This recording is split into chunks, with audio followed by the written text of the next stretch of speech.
Olá pessoal, eu sou a Aline Maciel, da companhia Mafagafos, contadora de histórias. Bom, e além de contadora de histórias, eu também sou mãe e, assim como muitos aí de vocês, também estou me reinventando nessa quarentena. O que fazer com as crianças? Como que a gente cria tantas atividades? Como que a gente se envolve? Sendo que também a gente tem tantas outras coisas para se preocupar. Bom, uma das coisas que a gente considera essencial não só em tempos de quarentena é a gente ler. Ler com as crianças, ler com os bebês. Mas para isso, às vezes a gente não sabe muito por onde começar. Puxa, mas eu não conheço direito. Ou, eu não sei contar histórias. Calma.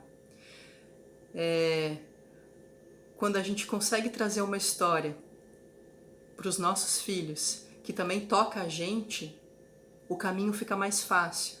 Então, se você está aí meio perdido, eu tenho umas dicas para te dar. Acho que a primeira delas é pensar que histórias que você gostava quando você era criança.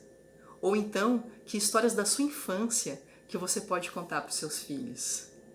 Ou ainda, não só as suas histórias, mas outras histórias da família. Esse resgate, nesse momento, ele pode ser muito profundo, ele pode ser muito importante e pode ser muito prazeroso também.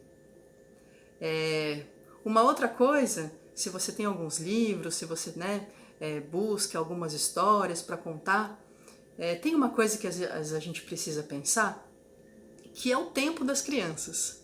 Nós adultos temos também o nosso, que é às vezes tão acelerado quanto, mas às vezes é um pouco mais devagar.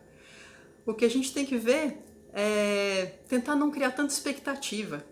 Às vezes a gente vai, com aquela história, com aquele momento que a gente, acha que a criança vai ficar ali com a gente, e daí não dá certo e a gente fica frustrado. Mas calma, às vezes a gente tem que pensar outras maneiras de fazer, ou então um outro momento, mas é importante a gente criar uma rotina, né? Eu, por exemplo, apesar de ser uma contadora de histórias, eu não conto histórias o tempo todo para minha filha, mas tem um momento que sim, sempre antes da gente dormir, comigo funciona assim, a gente escolhe 3 livros e daí eu leio essas histórias para ela. Às vezes ela quer 4 e daí a gente vai negociando conforme também a nossa rotina.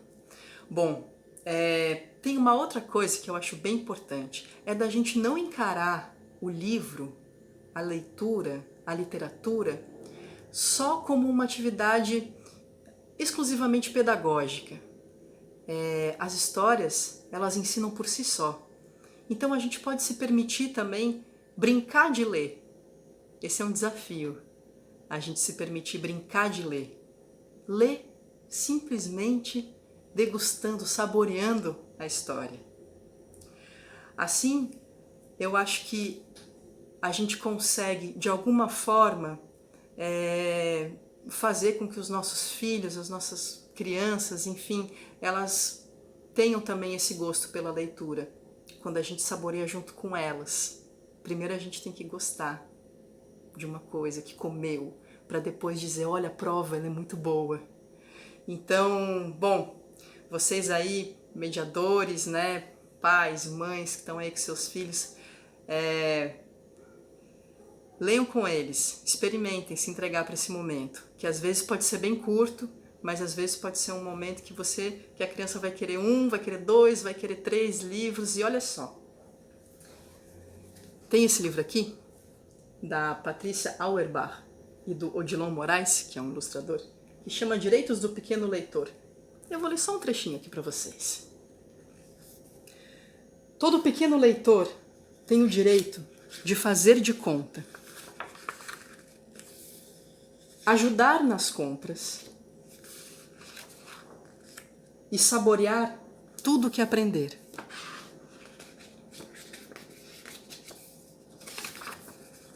Todo pequeno leitor tem o direito de contar histórias.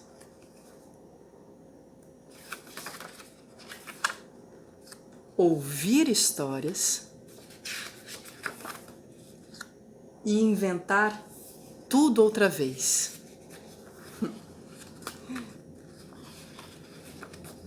Todo pequeno leitor tem o direito de sonhar sempre. Os nossos pequenos leitores têm esse e outros direitos. Então é isso, gente.